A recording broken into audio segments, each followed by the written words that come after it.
Amen. Okay, welcome back to another Tuesday night shiur. This shiur should be Elul Nishmat to, what's his father's name? Simcha Ben Esther. On Shabbat. His son sponsored. I know his son very well.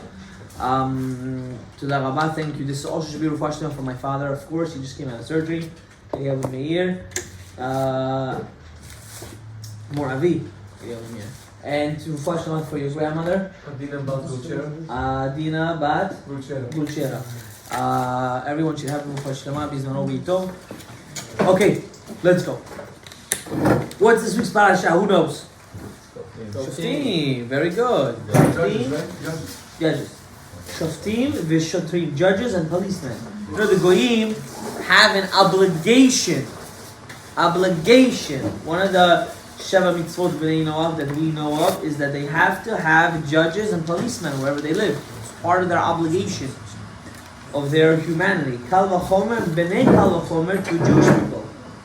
If a goy is obligated to be careful in what he does, so more, how much more so to a Yehudi that controls the world? Yes, I don't believe in the conspiracy theories, but I believe in this conspiracy theory that the Jews control everything.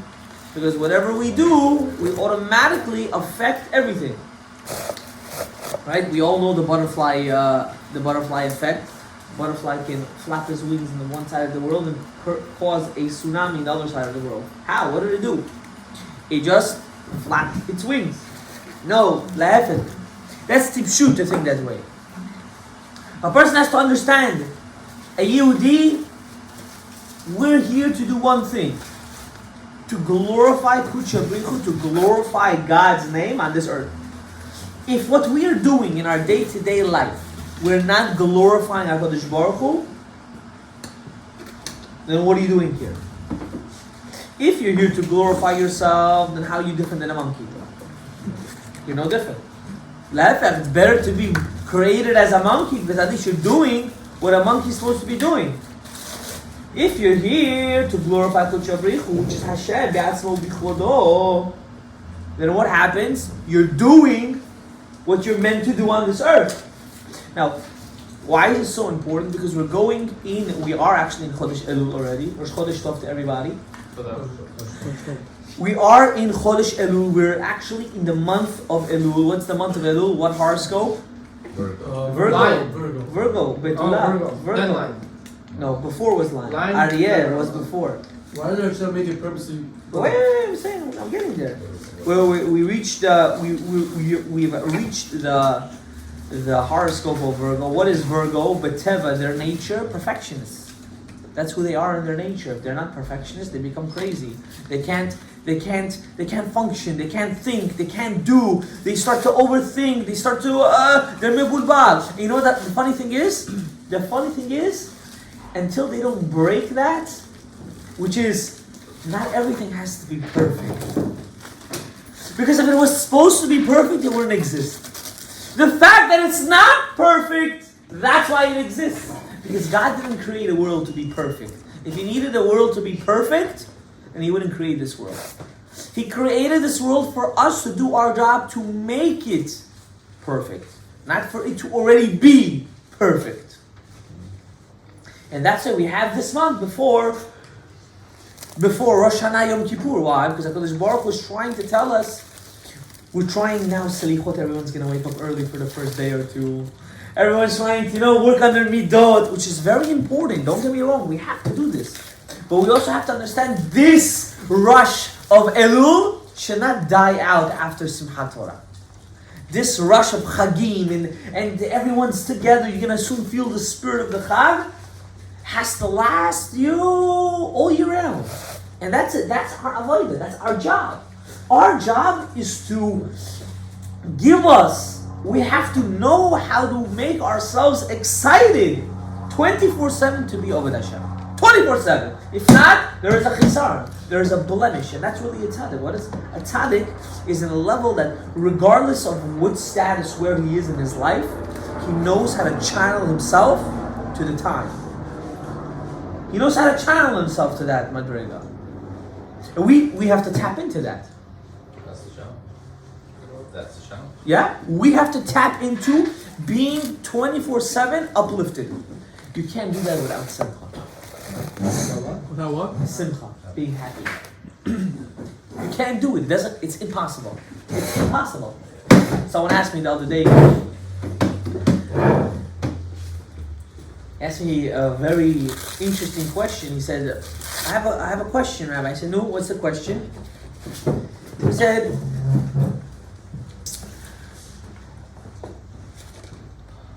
how come sometimes when I go out with someone, zormim, it goes, there's a flow, there's a connection. And sometimes, charta, You want to just dip. garbage. Like you just, not just want to dip. You want to pretend like you never existed, what's going on? Like, how do I know?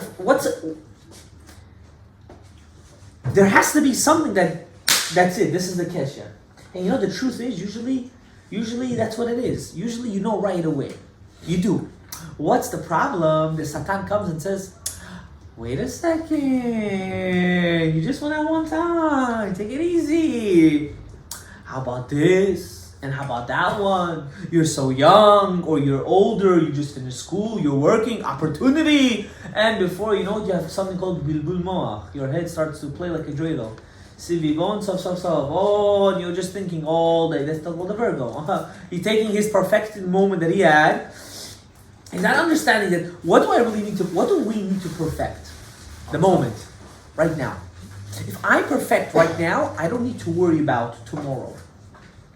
Tomorrow I'll worry about tomorrow. Right now I have to worry about right now. We're so worried about tomorrow, we're forgetting about right now. So who's doing the avodah for right now? Who? No one. So what did you do? You left it blank. So you don't have tomorrow and you don't have today. So what are you left with? Nothing. So who's the fool?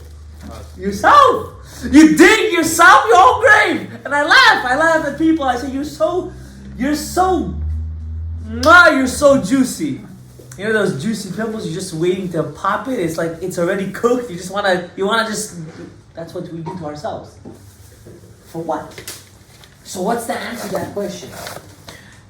When you feel when you feel a sense of comfortability, when everyone is put in the right place. If I take a puzzle, if I'm doing a puzzle, and I have a piece, and I'm trying to shove it in to make it look that it fits, does that piece really belong there? No. So why am I trying to shove it in? I'm forcefully doing it. That's called something that doesn't work. But if something works, if you feel like you're in a good place, you feel the midot is good, you feel like there is a tava, there's an attractiveness, you feel that your compatibility in how you want to raise your kids are the same, it's done, it's finished. Everything else you're looking for is all going to be just negative things. It's not going to be positive. There's no positivity after those 4 or 5 things. That's it. That's all that's left. So how can we cause ourselves to do that? Because it's easier and more comfortable for us to stay in the state that we are now than accept responsibility.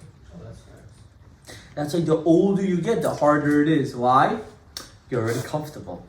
There's a certain zrima, there's a certain way of life, there's a certain way of doing things, there's a certain way of living. And this is why Chodesh Elul is so important. What is Chodesh Elul? It's awakening up. For what? For who? For ourselves. So everyone's saying, Hamelech Vasadeh. What does this mean? The kings in the field.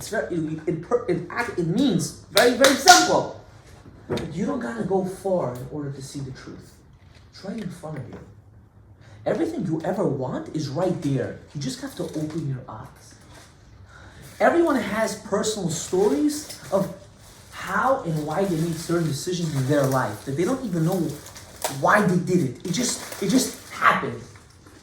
It's called Yad Hashem. HaKadosh Baruch Hu says, if you trust me, I'll take you on the roller coaster. But if you don't trust me, then you're on your own. It's not a 50-50 whenever you want. You come on the horse, and when you ever don't want, you go on the bicycle. It doesn't go that way. It's 100%. So we asked the famous question I asked before the shiur, what's the difference? There's a concept in Torah Baal Shem Tov of dbekut and hitkashrut. They both mean attachment. One means attachment. We'll get into it. So what is dbekut? Dbekut means a teva, a natural sense of attachment for one to another. For example, a child to his mother. Babies have a natural attachment to their mother. We have a natural attachment to HaKadosh Baruch Hu. We do. We need something, we run to him. It's a natural attachment. Then there's something called hitkashrut. I'm saying it very, very fast because I don't want to delve into it. Hitkashrut is when you take two ropes and you make a knot and you tie them. What did you just do? You made the attachment not on surface level, but on an internal level. Our job is to attach ourselves to HaKadosh Baruch Hu, not in a surface level, but in an internal level. It's so easy to keep Torah mitzvot in a surface level. Very easy. Daven 3 times a day, keep kashrut, be tzanua. These are really easy things. Very easy things. Go to shul, hear shofar, keep Shabbat. These are easy things. You know what's hard? When you do all these things, you enjoy it. That's the hard part. That's called hitkashrut. That's what it is. That's what a husband really wants to feel when he gets married.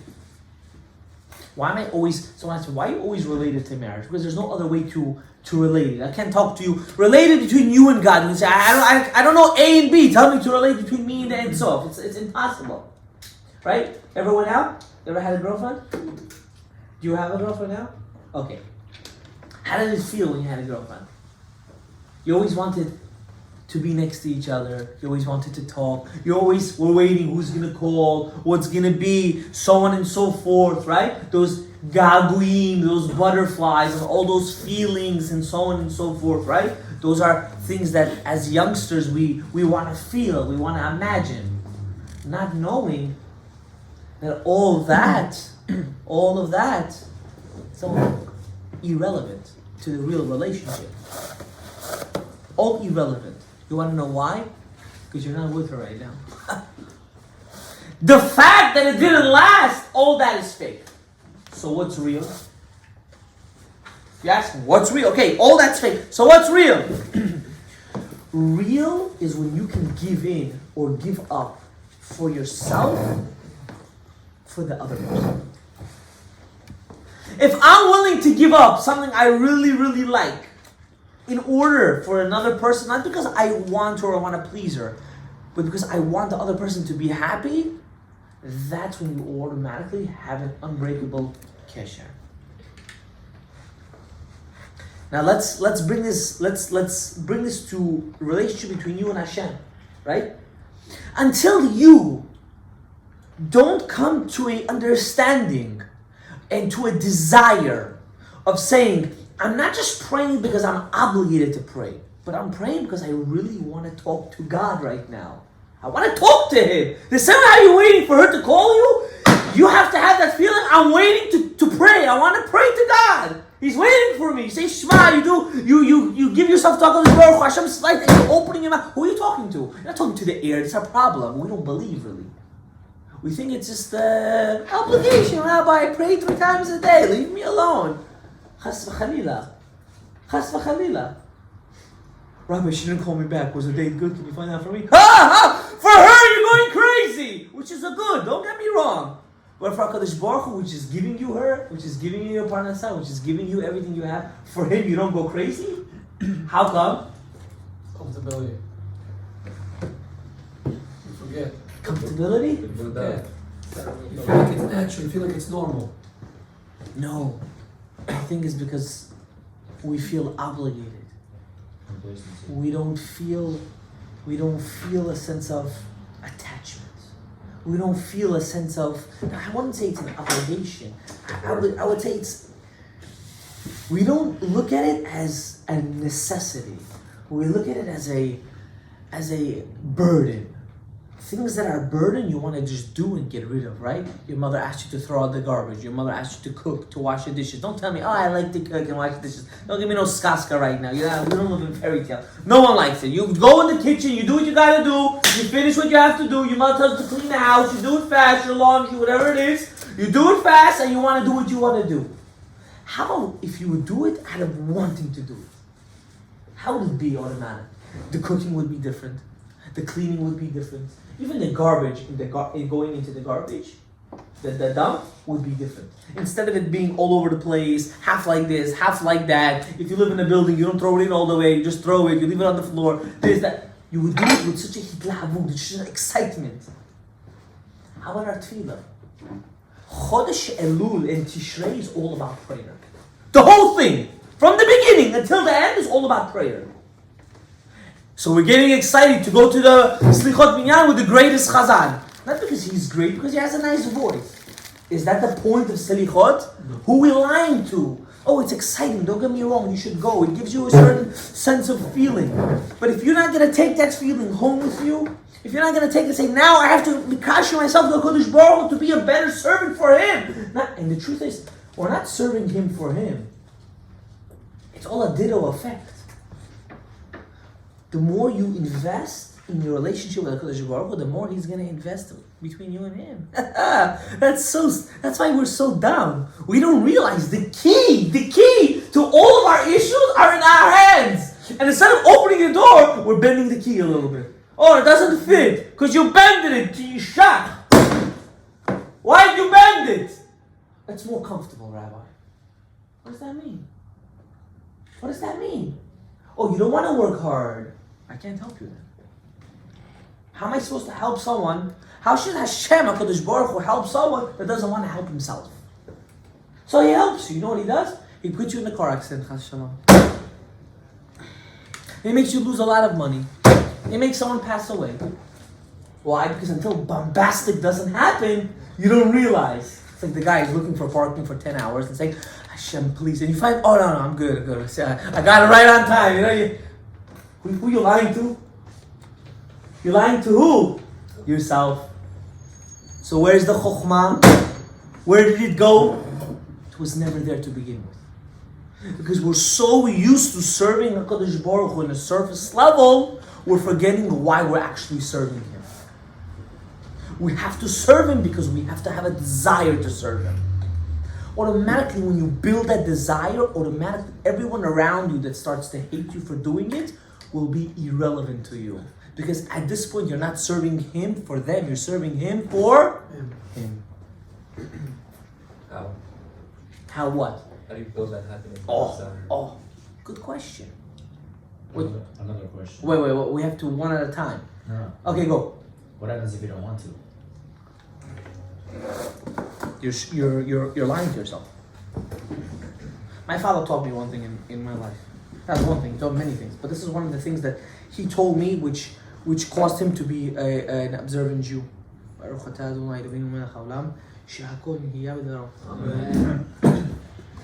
He said when he just started to find out about Torah mitzvot, he told himself like this: either it's true and I go all the way, or either it's not true and I'm not keeping nothing.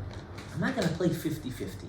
That's not good too. It's either yes or it's either no. It's not good. There is no ifs and buts. I'm not doing that. He started dwelling in the Torah and he said, this is it. This is true. There is no right and left. And he went full force in it. My father's not a fanatic man. He looks like a fanatic man. He's really not. He's extremely down-to-earth kind of human being. You know why you're saying it's not good? Because when you look at people that are observant, you're not looking at them, you're looking at the fanatic ones, the ones that are really not observant. They're surface Jews too. To have long peot and have a beard, but being abusive to your kids and to your wife, even verbally abusive, and stealing in business, does not make you an observant Jew. That's the same thing as a person that's faking. He's lying to himself. Those are service Jews. So don't say, that's also not good. No, there's no also not good. What's good is to see the truth and to go weiter in it, 100%. So you're saying, he doesn't want.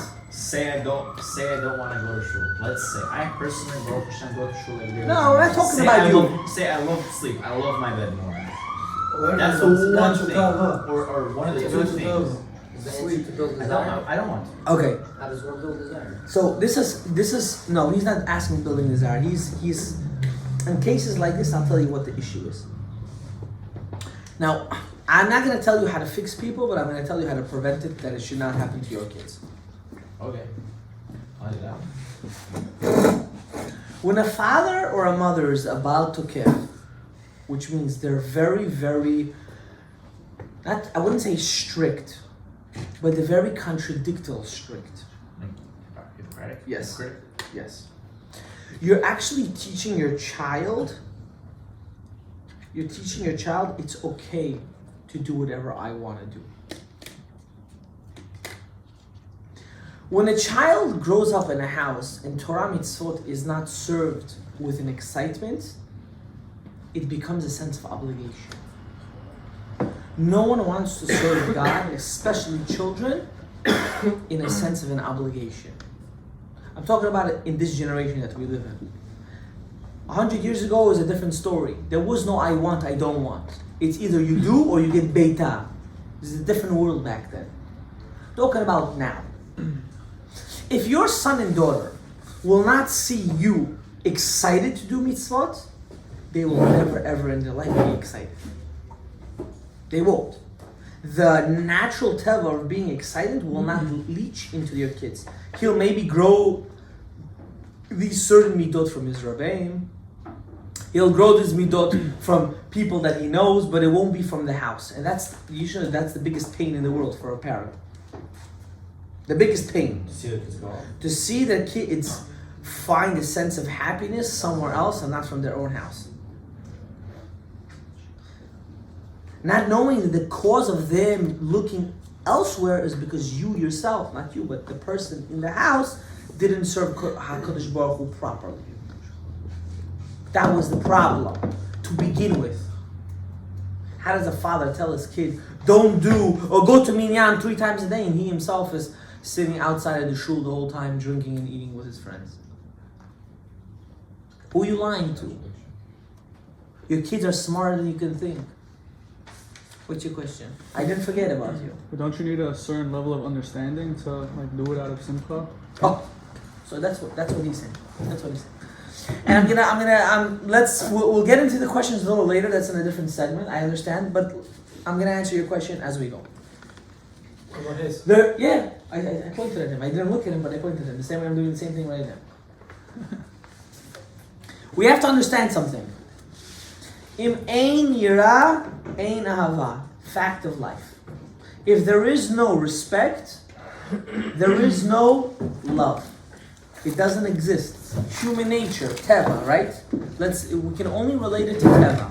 If a woman or a man that's going out and they don't respect each other, they don't.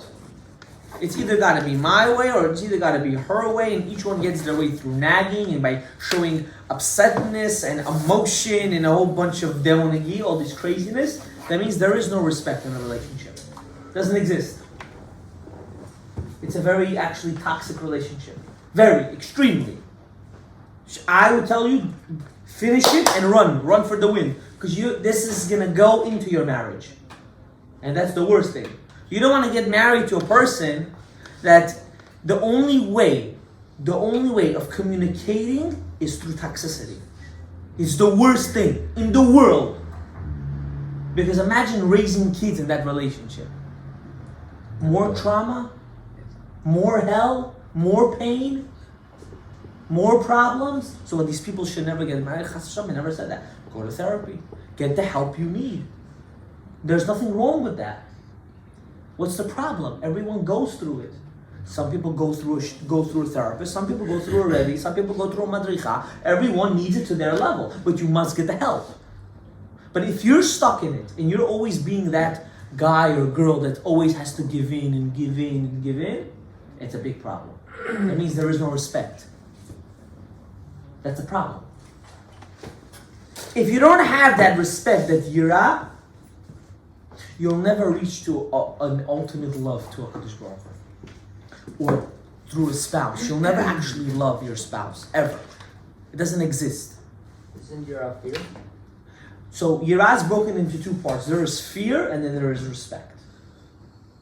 Now, there's Yirat HaOnesh, which we teach little kids. If you do wrong things, you're chayav. You're gonna get hurt. It's a punishment. After the age of 8 and 9, you cannot tell your kids, and if you do, you're doing a mistake. Oh, Hashem is gonna strike you if you do an avera. You don't. That's not the way we do things. This is a Muslim mentality. This is a Christian mentality. This is not a Jewish mentality. After the age of 8 and 9, it has to be, I did a sin. I'm so embarrassed. How can I do that? I'm not doing my responsibilities. Automatically, the child looks at doing an avera not as, oh, I'm going to hell, but wow, I have a responsibility. Wow, I have an obligation. Not because I'm forced, but because I'm so special, I need to do it. If you don't reach those things, you'll never in your life get to the understanding of love. You don't even know what it is. Love is beyond unconditional. Ultimate love of Hashem means I don't exist. Meaning whatever you want is my desire. I want what you want. That's real love. People don't know this. Compromise doesn't mean love. To compromise is not part of love. That's part of respect. Love means my desire became so strong to that other person that whatever that person desires, I also desire. Now that doesn't make you a shrink or a shrimp or whatever people say. Now it goes both ways. Well, if you do that, you're not going to have an answer. You're just going to keep going downward to downward. No, because automatically, this is exactly the point. Automatically, whose will has to come into place in that case. If I always want to do what my wife wants, and my wife always wants to do what I want, automatically, who has to substitute in between us? Yes. That's what happens. Retroactively, something else has to come and say, this is how you have to follow it. And our wills become the same. Why? Because we're following the same thing. But people don't look at it that way. How do they look at it? You guys are all lachi, tupi, fanatic, crazy. Yeah, I'm fanatic. I love it. I love it. You know why I love it? Because I fight less. I love more. I do what I gotta do. I have a sense of rule. And you live for yourself like a dog, like a kangaroo. That's how you live. I don't live like that. And that's why in Chodesh Elul, the first week is what? Shoftim v'shotim. Put boundaries. You want to start. You want to go into Rosh Hashanah Yom Kippur, you have to understand you need to put boundaries in your life. You have to start with certain boundaries. What are these boundaries? People that pull you down, you got to cut them out. If they pull you down emotionally, if they put you down physically, financially, mentally, you got to cut them out. They're leeches. They're leeches that's sucking off you. They're negative. They're just trying to bring more negativity to you. There's nothing wrong with cutting people in your life. I want you to understand that. Nothing wrong at all. Nothing. You have to look at this world. I have a mission. I have a job. I have a responsibility. If there are people that are holding me back from my potential, then I'm the fool. Because the only one really suffering here is me, not them. But he's my best friend. He's not. If he's pulling you down, he's not. Because if he would be a close friend, he would say, I want you to succeed. I want you to do. I want to help you. How can I help? How can I guide you? Like parents sometimes, unfortunately. Parents sometimes give advice based on their own interest, not on the interest of the child. This is called a churban. This is called murdering your child. You're chayav mita, I think. You're murdering your children. I want my son to be a doctor. Why? Because I know he's going to be good if he's going to be a doctor. Did you ask your son one time in his life, does he want to be a doctor? The kid hates blood. What, are you going to force him to be a doctor? He doesn't like it. But I know he's going to be successful. He's not going to be successful. He's going to be bitter.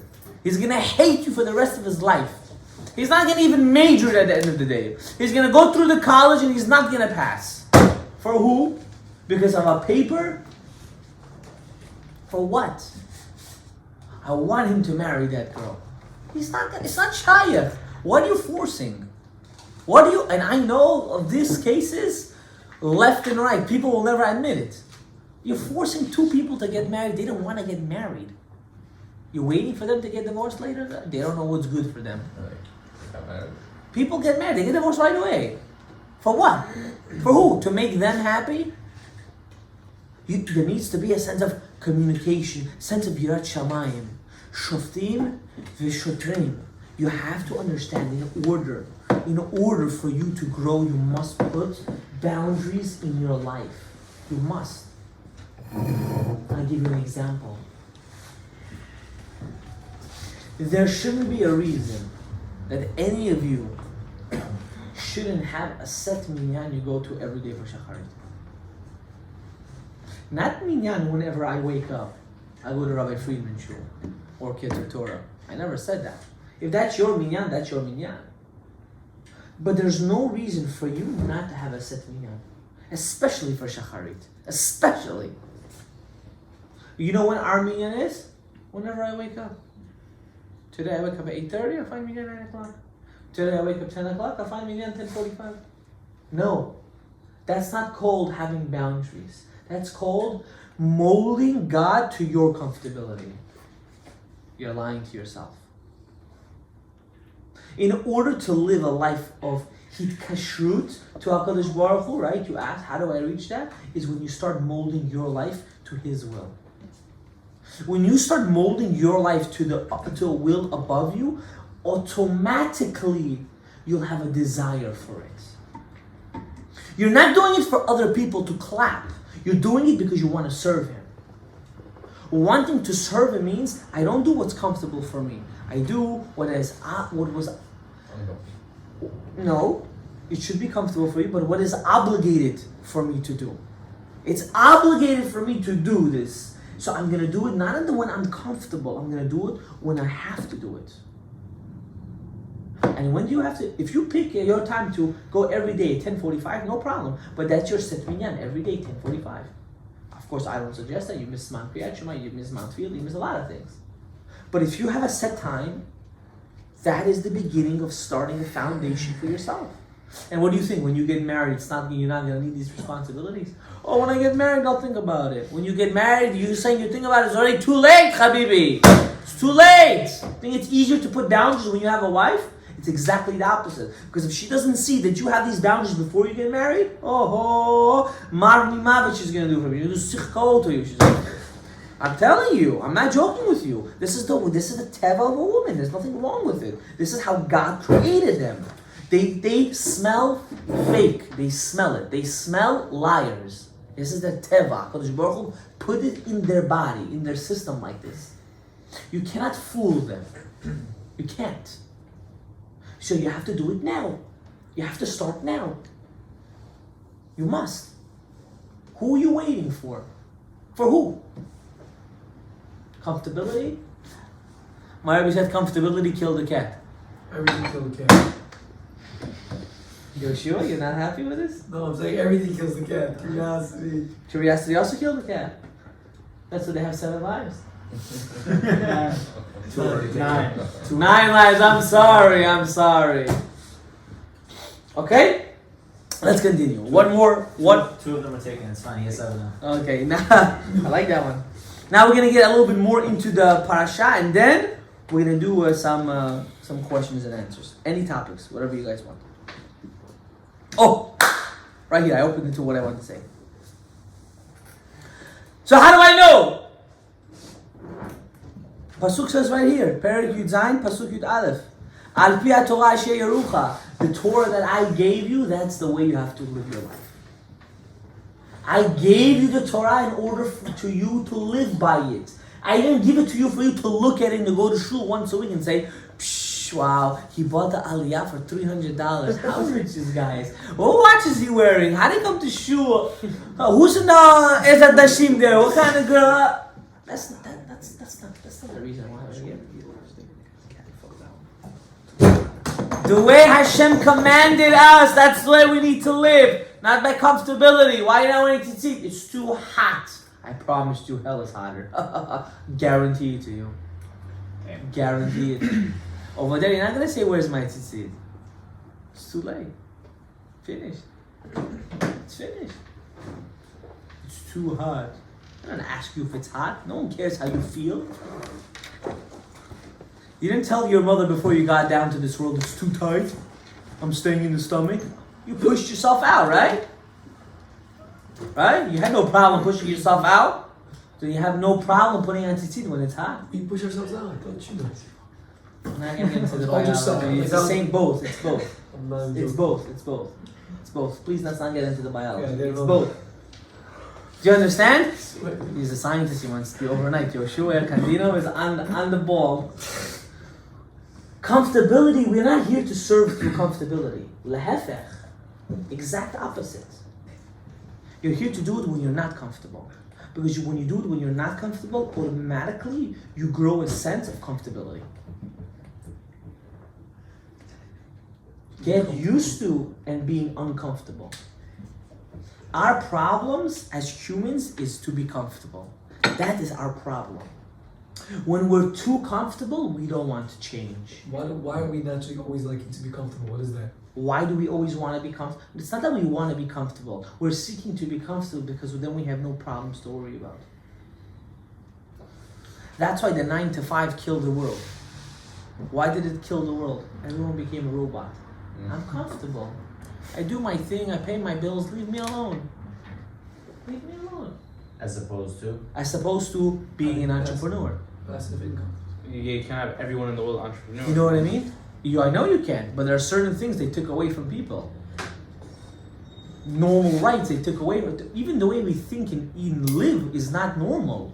We're all robotic. I don't know if you guys realize this. We're mamish robotic. It's sickening. That's how it's set up. In terms of medicine, in terms of living your life, in terms of going out, everyone needs to go to the same restaurant. Authenticity has been forgotten. Being yourself is not important anymore. It's about the hype. It's about the trend. What's the trend today? Let's all follow the train that's going down to hell. Let's all follow it. For who? For what? For that person to make money off you? And then you're left with what? You're left with nothing? So who's the fool here? You. So why do we do it? Because we're comfortable. And I'm telling you, in order to start to see greatness and to get married and so, you guys are all eligible to get, all of you can get married this year. All of you can get married in the next 2 months. But only if you really want it. None of you really want. Even the people that say, I really, really, really want, you really, really don't want. Why? Because there's problems with everybody. Everyone has an issue. Everybody. And everyone has good. You have to emphasize more on the good than on the bad. Well, you dated so many people, out of all those people, you couldn't find one normal person, you're telling me? I never understood this. No, a guy that dated over 100 girls. 100 girls! One normal person you couldn't find. There was one, I thought, I don't know. Get the heck out of my face, you're sick in the head. This is moron. Moron. Dafuk. Idiot. Tupoy. Shote. What other language can we say? These are stupid people. You have to, you have certain standards, lower it. Cut the standards. The most important thing for a man is that when he comes home, she shouldn't be a nag. She should be understanding. She should learn how to be a normal woman. And the only thing a girl wants is a guy that's considered. Consider her emotions, consider her feelings. Knows how to want to spend time with her more than he wants to spend time with his friends. That's it. Everything else will fall into place. Everything else. It's a fakeness. We're living in this bubble of fakeness. All this garbage that we're going around. That's what it is. We don't really want. We lie to ourselves. We're going into Rosh Hashanah. What? We have 4 weeks exactly. Rabbi Stein, I beg you. Don't lose the opportunity. Don't do it. You're only going to lie to yourself. Find a minyan. Find a selichot. Find a place you're going to pray in the Chagim that you're going to feel uplifted. A place that you're going to feel with joy.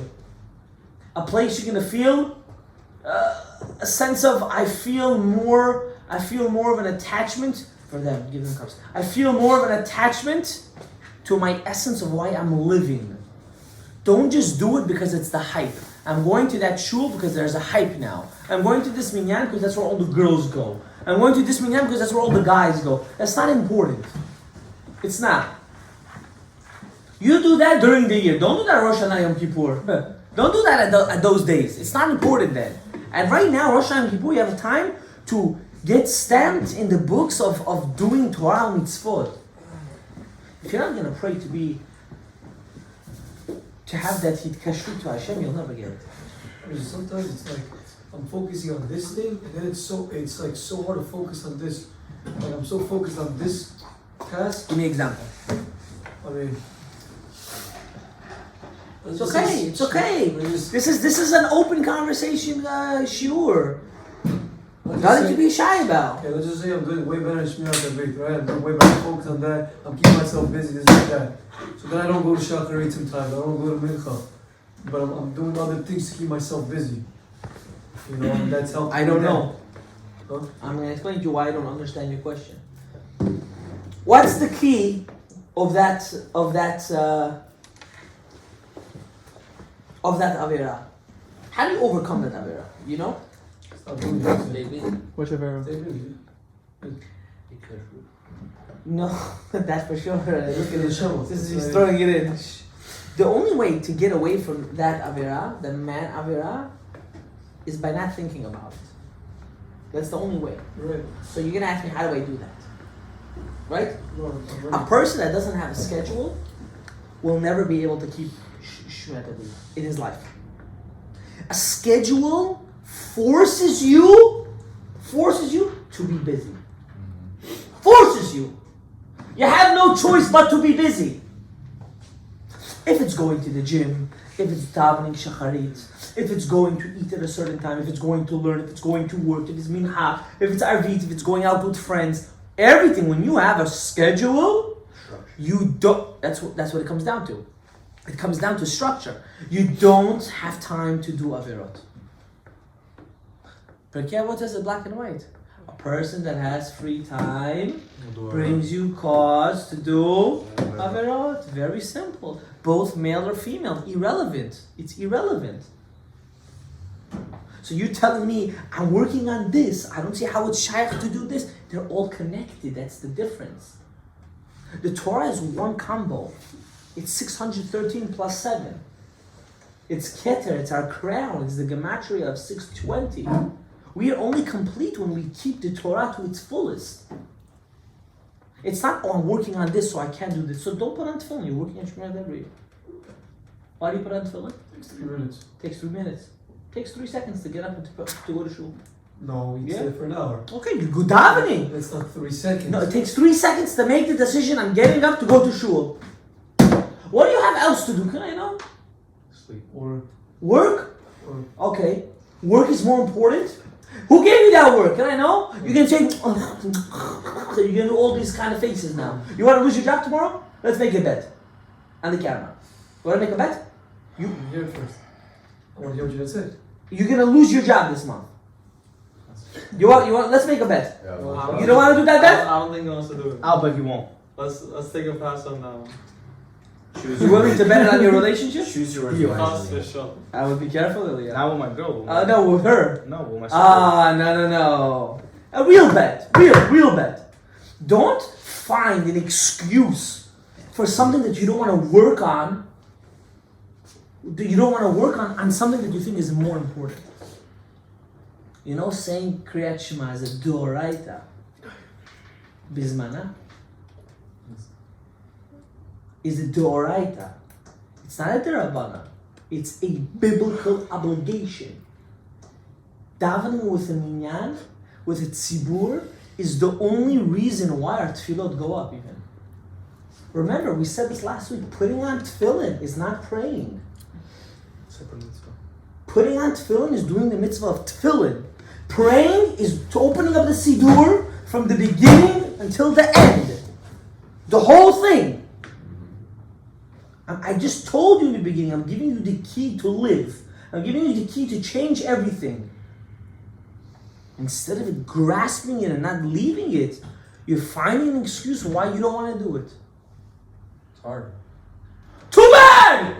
Too bad! Being alive is hard. Should you kill yourself? It's hard to live. It's hard to pay your bills.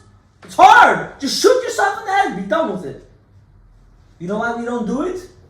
Because even though it's hard, we'd rather live.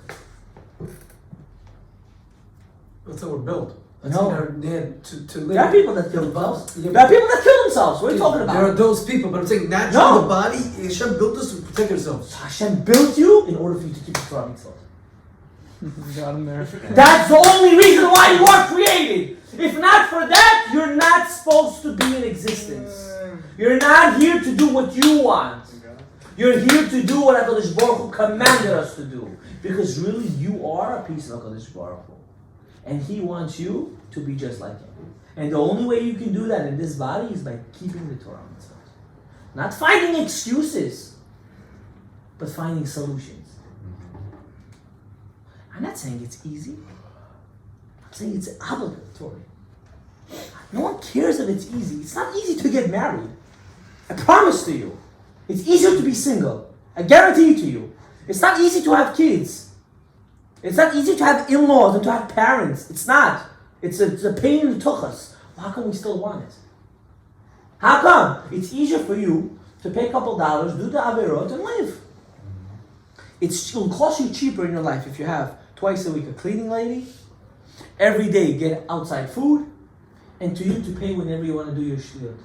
Much easier life. Colombia. And much less money you have to pay. How come you don't do that? Because it's meaningless. No fulfillment. There's no point of your existence then. What's the point of you living? Why are you living? Waste of space. That's exactly how we live. And we find excuses to be a waste of space. You want to know why? Because if it doesn't burn, it doesn't work. You need it to burn. You have to wake up and say, I gotta go to Minyan. I'm not gonna press the snooze button. I gotta be Shomer Torah Mitzvot. I gotta be Tsanua. The ladies are not patur from praying either. There's no patur for it. You don't have to go and work the way you used to work back in the day. You gotta daven every single day. You gotta be Tsanua. You gotta keep kashrut. You can't be Chotem Machti Terabim. You have to, all these things apply, each one to their own level. But for you to say, I don't know, I'm working on this, no, don't give me this nonsense. Don't give it to me. And you know that that's right. You know. You just don't want to admit it, not because you don't want. Because you admitting means I need to change. To admit means I really need to change. There's nothing wrong with that. It's okay, Rabbi said, it's okay. It's good. It's good. Therapy 101, no problem. We're going to ask questions right after this. Rabbi said, Baruch Adonai Olam. Amen. Close it.